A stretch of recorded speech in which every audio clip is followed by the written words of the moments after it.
네, 안녕하세요. 방금 소개받은 그 1-1 과제 책임을 맡고 있는 이화여자대학교 이지입니다. 저희는 앞에서 사업단장님께서 설명해 주신 바와 같이 잠시만요. 네, 설명해 주신 바와 같이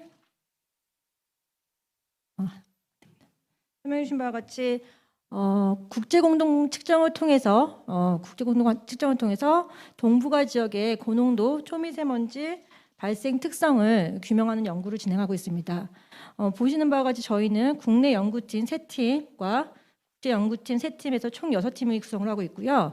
이 6팀이 유기적인 협력 관계를 유지하면서 국제 공동 관측을 진행을 하고 있습니다. 저희 과제의 그 최종 목표와 세부 목표 내용들입니다. 저희는 그 앞에서 말씀드린 것 같이 동북아 동시 국제 공동 관측을 통해서 이 우리나라뿐만 아니라 그 동북아 지역에서의 어떤 고농도 초미세먼지 발생의 물리학적 특성을 규명하고 더 나아가서 주요 기작을 규명하는 데 목표를 두고 있습니다. 그래서 이와 관련해서 세부 목표는 한국, 중국, 일본, 몽골을 중심으로 국제 공동 관측 플랫폼을 구축하고 이런 그 캠페인을 8회 실시하는 게 있습니다. 그리고 초미세먼지뿐만 아니라 기체 전구 물질의 고해상도 물리학적 특성 자료들을 생산을 하고요. 이런 자료들을 바탕으로 국가별 이렇게 고농도 초미세먼지가 발생하는 물리학적 특성 차이를 도출하고 풍상풍화 지역과 국내 고농도 초미세먼지 발생과 어떤 생성, 기작에 대한 규명을 진행하고자 합니다. 이런 결과들을 바탕으로 저희가 이제 중요하게 생각하는 목표로는 저희 연구진뿐만 아니라 외국 연구진과 공동으로 논문을 작성을 해서 10편 이상, 그다음에 우수 논문 JCR 10% 이내에 우수 논문 5편 이상을 출판하는 것을 목적으로 하고 있습니다. 그래서 연구 기간은 총 54개월 중에 지금 2차 연도가 이제 마무리된 단계입니다. 그래서 지금 연차별 연구 내용들이 정리가 되어 있는데요. 보시면 1차 연도부터 5차 연도까지 총 8회의 국제 공동 관측이 계획이 되고 있고요. 2차 연도까지 현재 진행됐을 때 저희가 1차, 2차 국제 공동 관측이 성공적으로 실시가 되었습니다. 그리고 이 결과들을 바탕으로 저희가 국가별로 이제 고농도 초미세먼지 발생 특성을 규명하고 있습니다. 그래서 저희가 이제 그 추진 현황 공유회를 한다고 해서 저희가 가지고 있는 가장 대표적인 연구 성과, 현재까지 저희가 도출한 가장 대표적인 연구 성과가 무엇일까를 좀 고민을 해봤고요. 그때 기존의 국제 공동 관측과 차별성이 있는 것이 무엇인가를 고민해봤을 때 이제 첫 번째로 저희는 그 이제 왼쪽의 그림인데요. 베이징과 서울, 노토의 그 실시간 그 화학 성분 측정 자료들을 동시에 생성을 했습니다. 그래서 이것을 통해서 저희가 밝힐 수 있었던 거는 저희 나라 이제 회색으로 색칠한 부분이 이제 PM2.5 농도인데요. 저렇게 PM2.5 농도가 이렇게 높아질 때 그 높아지게 하는 주요 원인이 무엇인지, 주요 화학 조성이 무엇인지를 서울에서 질산염이 많이 증가한다는 걸 알고 있었는데 그것을 그 베이징 지역과 노토 동북아 지역의 배경 지역인 노토 지역과 비교를 하면서 보시면은 맨 위에 베이징 같은 경우는 고농도 미세먼지가 발생을 할 때 질산염과 동시에 그 올게닉 에어로졸이 같이 증가를 합니다. 하지만 서울은 올게닉 에어로졸 대비 질산염의 증가가 주도적으로 일어납니다. 그리고 노토 지역 같은 경우는 그 동북아의 주요 도시 지역인 질산염이 중요했는데 전혀 질산염의 시그널을 얻고 황산염과 그다음에 그 올게닉 에어로졸만 증가하게 됩니다. 이렇게 그 각 지역의 주요 화학 조성들을 도출할 수가 있었고요. 또 하나 이제 고해상도의 어떤 그 미세먼지 물성 특성을 특성 자료를 생산을 해갖고 이렇게 그렇게 차이가 나는 이유가 서울 같은 경우는 보시면 그 미세먼지가 이렇게 막으로 둘러싸여 있는 코어쉘 같은 형태의 입자를 띠는 물성을 띠는 반면에 베이징 같은 경우는 이렇게 혼합되어 있는 믹스되어 있는 상태를 보이게 됩니다. 그래서 이것은 뭘 의미할 수 있냐면 서울은 그 겉에 미세먼지 표면에 어떤 친수성의 질산염이 그 생성이 촉진될 수 있는 어떤 환경이 조성이 돼갖고 질산염이 더 주도적으로 생성되는 상태가 되지 않을까라는 그런 결과들을 도출할 수가 있었고요. 그래서 이렇게 고해상도의 어떤 시간 자료, 그다음에 물성 자료들을 생산을 해서 최종적으로 이제 원인 규명을 할 수 있는 여러 가설들을 세웠습니다. 그래서 서울 같은 경우는 질산염이 주도적으로 증가하는 원인에 대해서 고민을 하고 있고요. 베이징은 그러면 왜 질산염과 유기성분이 같이 생성되는지 이런 것들에 대한 어떤 과학적 근거를 마련하고자 노력하고 있습니다. 그리고 노토는 장거리 이동 특성이 뚜렷한 지역인데 그랬을 때 도심 지역에서 중요했던 질산염보다는 황산염과 이런 올게닉 에어로졸이 중요한데 이것이 그럼 질산염의 휘발과 어떤 황산염의 재분배 때문에 일어나는지에 대한 과학적 답을 이 과제가 끝날 때는 명쾌히 밝힐 수 있기를 바라고 있고요. 그렇게 되면 저희가 생각하는 이런 그 대기 환경 측정 분야의 기술 수준이 저희가 이제 그 고해상도 측정 자료 같은 거나 물성 자료 측정은 기술 수준이 선진국 대비 거의 비슷한 수준이라고 생각을 하고 있습니다. 근데 원인 규명 같은 경우는 한 지금 그 70% 정도밖에 안 되는데 이 과제가 끝났을 때 100%에 도달할 수 있는 어떤 그 기술 수준을 만들지 않을까라고 고민하고 있습니다.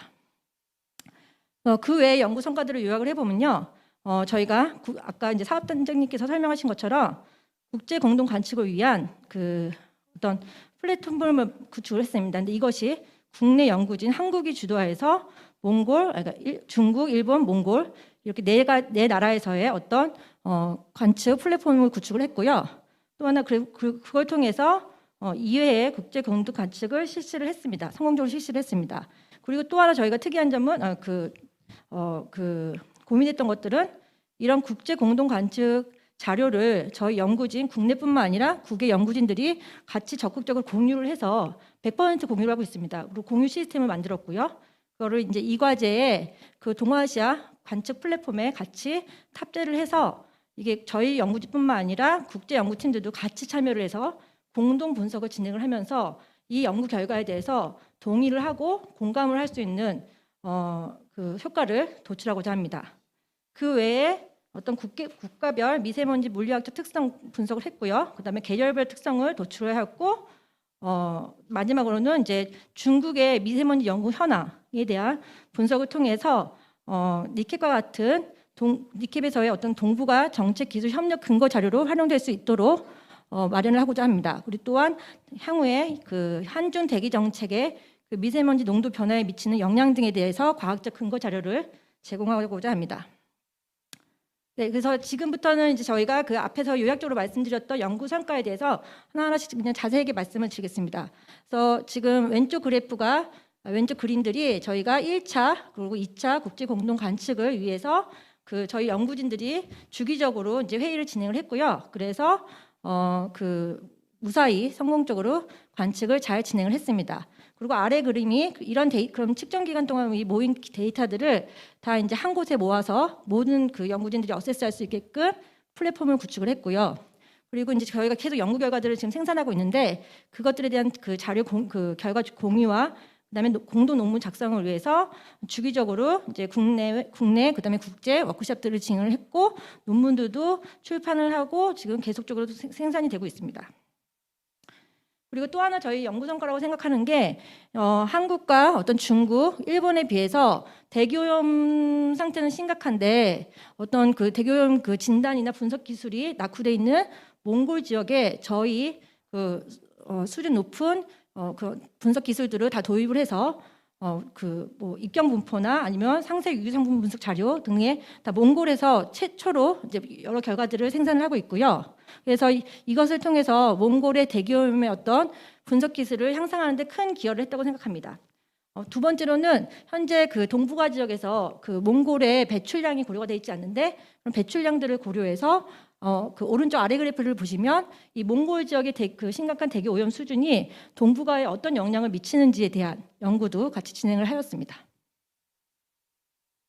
그리고 이제 그 저희 연구팀의 김영선 교수님께서 지난 10년 동안에 중국과 한국의 미세먼지 대응에 관련된 연구들의 상황을 파악하는 논문을 출판하셨습니다. 그래서 그 논문들을 바탕으로 현재 한국의 어떤 미세먼지 대응이 중국에 비해서 왜 이렇게 관심도가 낮았을까를 대해서 분석을 하셨고요. 그랬을 때 여러 이유가 있지만 그 중에 이제 가장 대표적인 이유가 측정 분석 기반의 원인 규명 논문의 국제적 그 논문 출판이 제한적으로 진행됐기 때문에 지적을 하였습니다. 그래서 저희가 이런 것들을 향상하기 위해서 향후 방안으로 저희 이미 앞에서 말씀드린 것처럼 국제 공동 논문을 다수 출판을 하고 그다음에 저명 국제 학회 같은 데서 저희가 이제 측정한 결과들을 발표를 통해서 한국의 미세먼지 대응에 대한 어떤 연구나 기술이 굉장히 잘 되고 있다는 것에 대한 홍보와 그다음에 국제사회와 그 국제 학계에 관심을 유발하는 선거 창출을 하고자 합니다. 또한 향후에 이제 동북아 미세먼지 관리에 필요한 과학적 근거를 확보를 해서 한중 국제 협력 R&D를 지원을 하고요. 그다음에 이제 저희가 이제 이 논문을 이어서 계속적으로 중국의 최근 연구 결과들을 지속적으로 분석을 해서 어떤 한국 중국의 대응 방안 비교에 대한 정책적 자료들을 계속적으로 확보하고자 합니다. 네, 그래서 이제 1차 국제 공동 관측 동안 저희가 이런 화학적 특성, 자세한 화학적 특성 결과들을 각 지역별로 비교를 했고요. 그다음에 물리적 특성도 왼쪽에 보시면 각 지역별로 어떤 물성이 리퀴드 상태이냐, 세미 솔리드 상태이냐 이렇게 다른 차이를 보이는 것들을 생산을 했고, 그다음에 각 지역별로 뉴 파티클 포메이션의 빈도수나 어떤 레이트에 대한 비교 분석도 진행을 했습니다. 그리고 앞에서 설명드린 것처럼 이렇게 고해상도, 고시간 해상도 화학조성 자료들을 생산을 해서 각 지역별 고유 특성, 왜 미세먼지가 증가하는지에 대한 고유 특성들을 도출을 했고요.